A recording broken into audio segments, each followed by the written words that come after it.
Brampton East, a riding that's home to generations of newcomers from South Asia and beyond. While the immigration rhetoric flies this election, we take a closer look at the numbers. What does immigration mean for the GTA? How would you describe the last 4 months?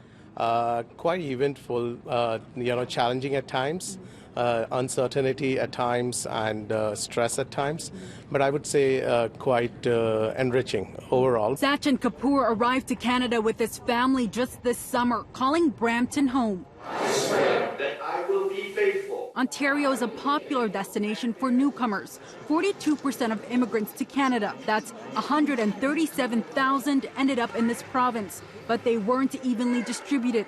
Over 70% of them, according to the Conference Board of Canada, settled in the GTA. Toronto has one of the higher unemployment rates among the big cities in Ontario. So we need to ensure that other cities are also seen on the radar of new immigrants. Immigrants come here under different statuses. 6 out of 10 recent newcomers, including Kapoor, were brought in under the economic strategy, according to recent data from Statistics Canada. But with the country's low birth rate and an aging workforce, the next few decades are telling. By the year 2040, the board states that 11.8 million Canadians will enter the workforce, while 13.4 million will retire. As we have increased immigration in this country, it helps with our fiscal situation overall. In other words, we need to drive economic growth, as we just talked about, so that we have those revenues to be able to tax, to be able to afford the health care.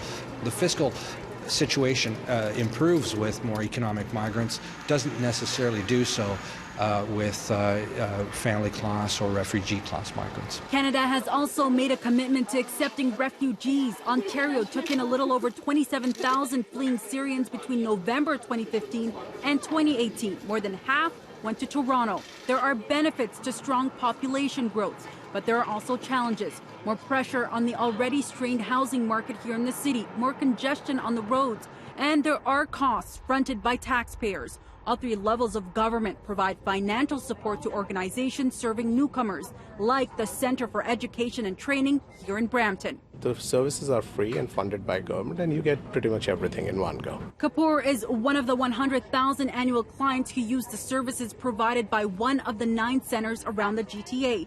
He now works as a manager for the organization and believes these services, the same ones he used, are an investment. If you're inviting somebody to your house, you have to have, you need to incur some cost. But then immigrants come with a lot of potential. Immigrants come with a lot of entrepreneurial energy. In Brampton, I'm Faiza Amin for City News.